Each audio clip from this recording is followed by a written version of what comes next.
So let's frame Reaganomics, let's frame supply side economics, and let's look at where we are today. So think about it.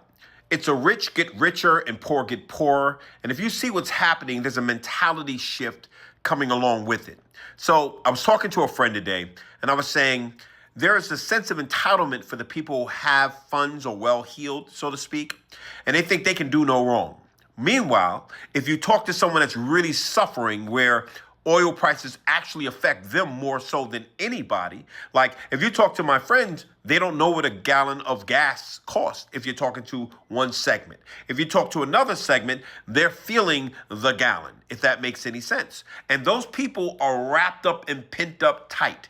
If you think about it, you could say one wrong thing to a person and you'd be like, well, what did I say? And they can lose their lid. Why? Because they're being squeezed from both ends.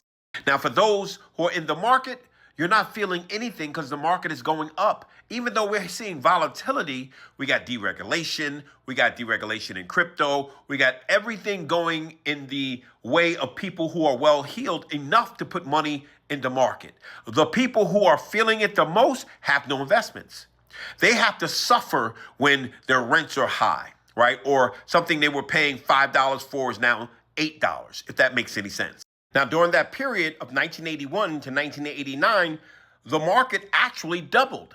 So you might go, well, wait a minute, then why was it so bad when it was so good and we were just coming off a recession? Well, because you have to look at it.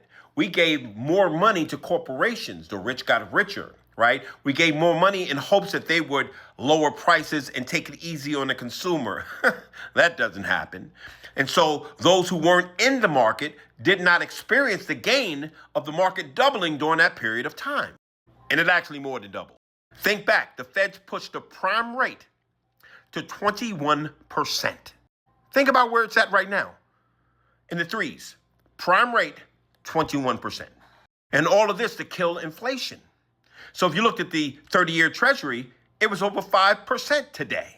We had unemployment. We had the double dip recession, right? But we also had unemployment jump to 10%. Meanwhile, GDP dropped 1.9%.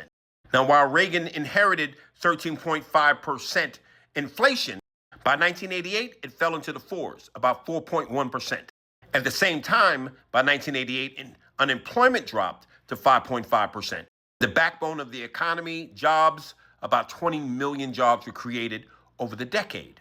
Now, you compare the job creation back then to the job creation now, where we just had about, I think it was like 584,000 jobs created last year. That's an issue, right? So that's another can of worms. But everyone's looking towards inflation because obviously, if we get too far over our skis, then we won't be talking about pausing and rate cuts. We'll be talking about rate hikes. And meanwhile, you have the president trying to sweep the Iran war underneath the rug. Have you heard about it lately? I don't know. But anyway, because of midterms, they're coming up. November, fastly approaching, right? The market's been doing great. April was wonderful. May started great. We're in earnings season, right? I want to see what the market looks like at the end of the month when they go into quiet witching, and I want to see what happens in September and October towards the midterm elections. The last time we had an election, the market did well, right, in September and October. We don't know if that's going to be the case, right? But we're starting to see it heat up, if that makes any sense. But when you look at what's happening in the economy, it's no middle class. It's either you have it or you don't. And that's what's really going to decide what's happening in the midterms. So they better do something about inflation. But what does this all have to do with the market?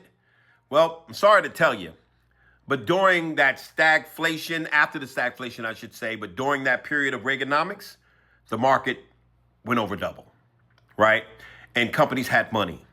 And there was a lot of deregulation. And it sounds exactly what we're going through right now. So those who are invested, who understand this, I know it's going to hurt those who are not, but they better get involved. Because those who are invested understand that the rich definitely got richer. Now you're hearing on Wall Street them talk about the market could run through 27. The market can run through 27. Listen to it. You'll hear it, right? So what are they gearing up for? We don't know. But I will say this. Pay close attention. And if you don't know, ask Guy Dojo. See you later, guys.